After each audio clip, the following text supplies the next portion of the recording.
Waiting for YouTube. Sorry for you Twitch streamers out there. I'm just waiting for YouTube to come up. Hopefully it works.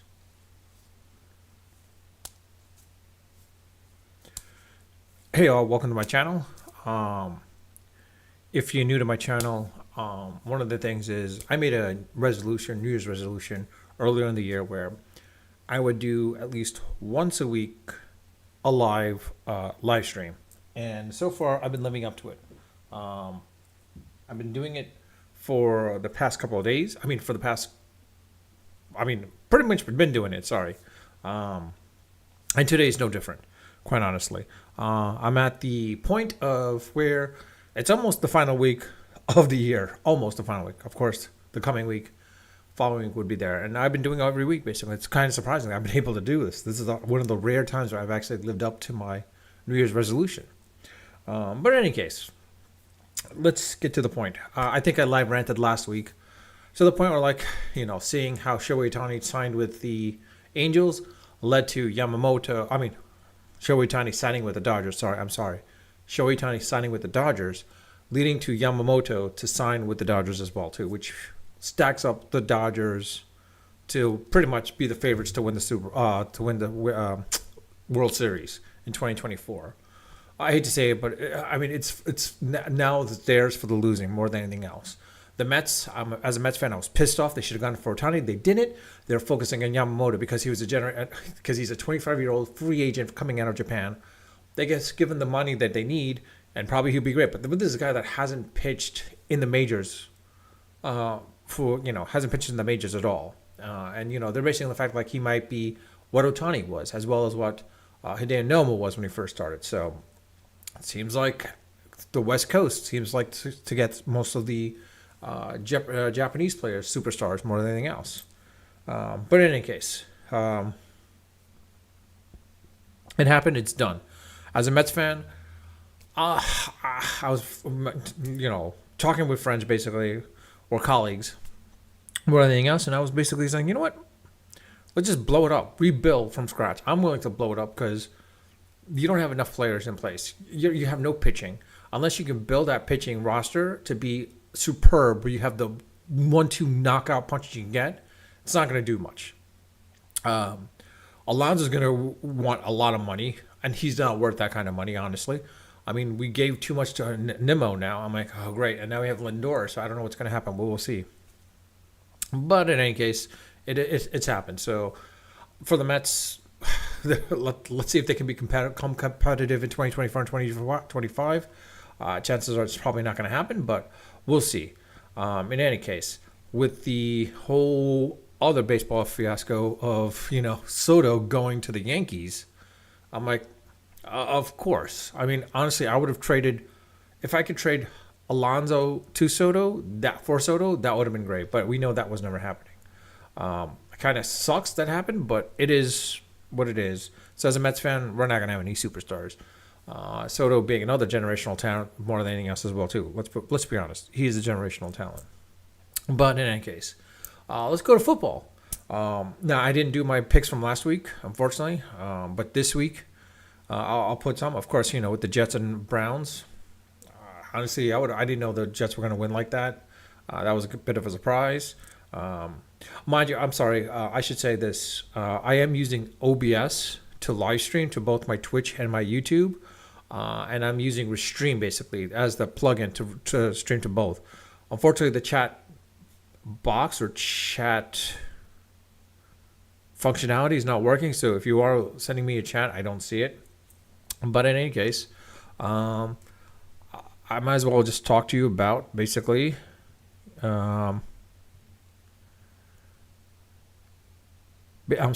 basically about my picks for for almost the final week of football, basically. And I'm going to be using, of course, in this situation, ESPN at this point. So we have the Lions and the Cowboys. Cowboys 5.5. Total is 51. I'll take the over on this one. I think it's going to be a pretty high scoring game. I would actually pick the Lions on the money line. I'll take the Lions on the money line. The Patriots and the Buffalo Bills. They're still in the shot. Buffalo Bills are still in the shot, surprising in the playoffs. I was a little surprised about that. Um, I would say yeah, take the Bills. Giants and Rams. Unfortunately, the Giants. We saw what happened with them when they played the Eagles, and I'll get to that in a minute after I talk about the talk about this. Um, I would take the over on this case. Titans and Houston Texans. I would take the Titans. Yes. Saints and Buccaneers. Saints. Let's see. Cardinals and Philadelphia Eagles. For sure, the Eagles.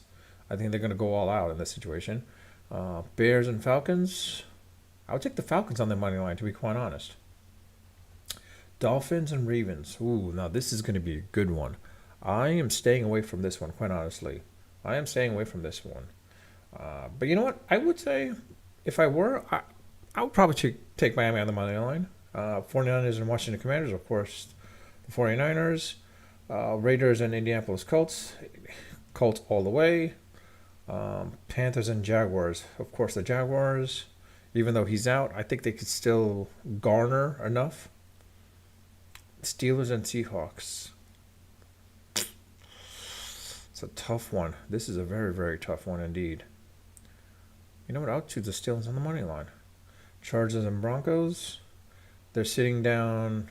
You know what? They're sitting. They're benching. Wilson's out, so I would go with the Chargers in this case.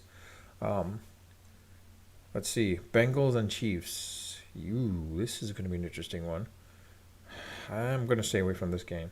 And on the 31st on Sunday, the Packers and Vikings. You know what? I would go with the Packers. Yeah, but in any case, those are my picks in this situation now. Being what it is right there, if I were to choose this and do, let's say, a $5 parlay, what the payout would be? Wow, that's $180,000. Interesting. That would be interesting. That would be an interesting thing if I could put $5 in. Fortunately, I can't bet because I'm in California, so I can't do that. Unfortunately, that's the sad part about it. But let's talk about the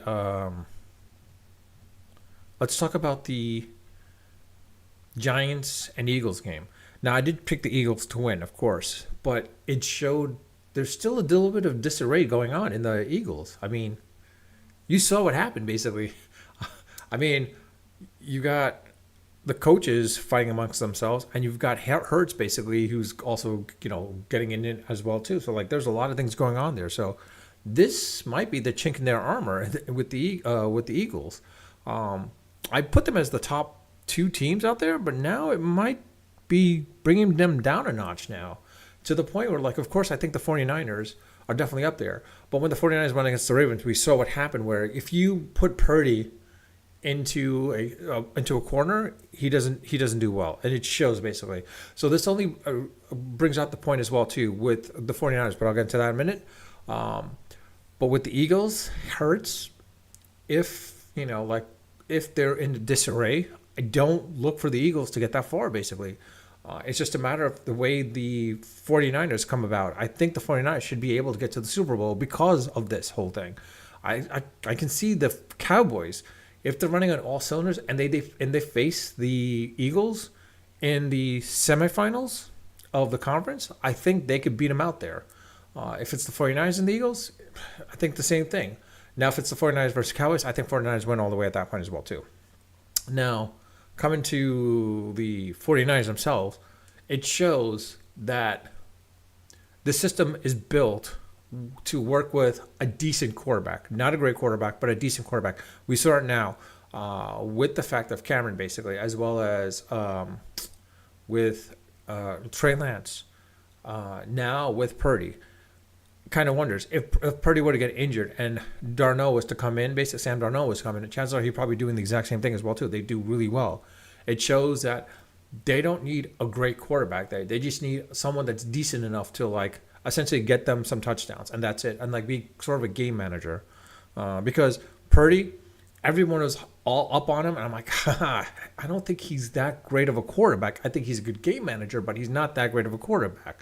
Similarly, our buddy, DeVito from the Giants, you saw he was just a one trick pony basically, and unfortunately Dable couldn't extract whatever he needed to. So it was only a matter of time before Tyrod Law was going to come in, basically and essentially become the quarterback.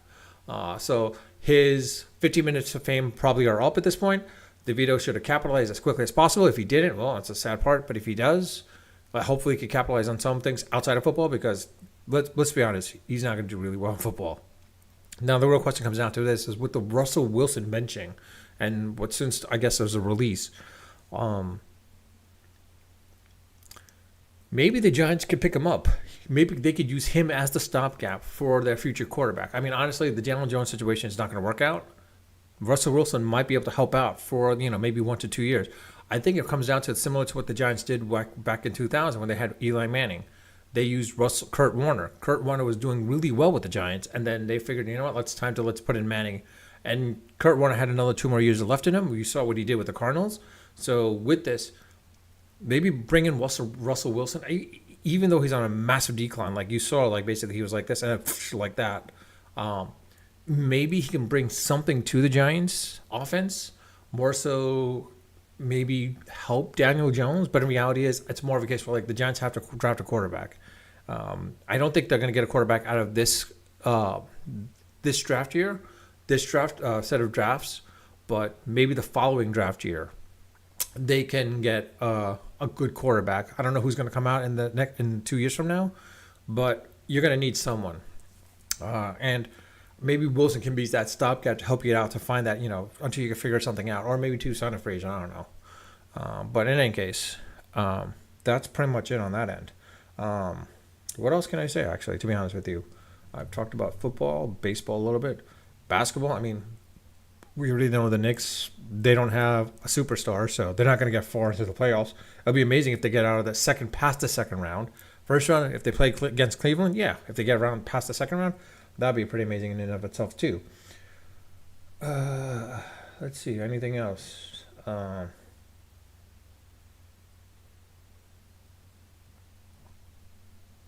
not sure what else to say exactly. There's not pretty much to say at this point.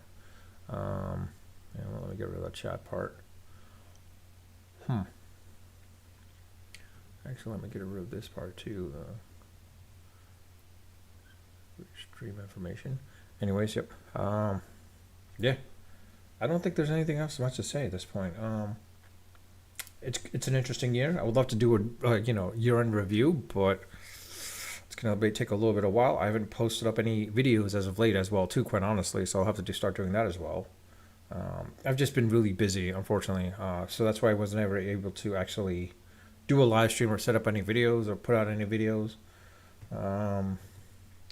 Outside of the fact of ChatGPT, that's pretty much the biggest thing that came out this year in the tech world and in the business world per se. EVs themselves are pretty interesting. I mean, BYD has come far along. They become the number one seller globally compared to Tesla. Now Tesla's definitely outshining in the U.S. of course. What else can we say? What else can I say? There's not much else I can say exactly.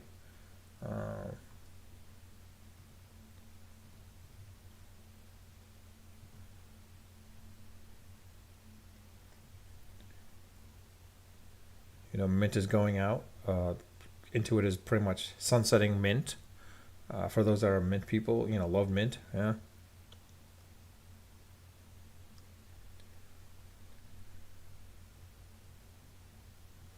I would not be surprised if, for those that love Stack Overflow, that GitHub becomes a big thing to compete with the Stack Overflows, because with adding Copilot Chat to GitHub, you might start adding, becoming more of like a quorum Stack Overflow type thing in the GitHub repo, in the GitHub world. I would not be surprised if they're going to compete with Stack Overflow. I mean, it makes sense for Microsoft from that perspective as well, too.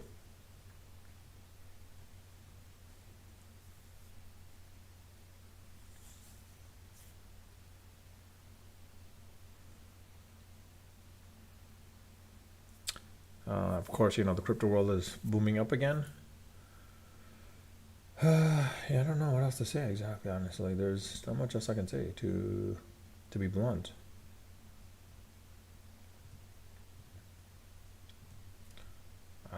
I'm reading up about OpenDAO, Apache's OpenDAO. It's an open data access layer.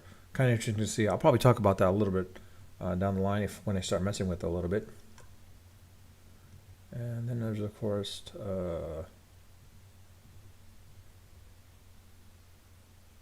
I don't know. I'm not entirely too sure where else to go talk about. Basically, space-time DB. I'll have to look at that and see. But it's more of a data-oriented design more than anything else. I'll have to read up on that a little bit. I haven't read up much about that, so we'll see where that goes. But yeah, I mean, I've gone over my 15-minute mark anyways. More often than not, I try not to, but it is. I'll leave it at that though. Again, when my video becomes permanent on YouTube, you please leave a comment please leave a comment in the comment section. I do read all my comments. I do respond to them when they warrant a response. If you haven't subscribed, please subscribe. And if you do follow me on YouTube and or Twitch, thank you for that. If you haven't, please subscribe to my YouTube channel and please follow or subscribe to my Twitch channel. And with that, I'll leave it at that. Look for another live coming up soon. But outside of that, yeah, unfiltered, unedited, and of course, as always, unrehearsed.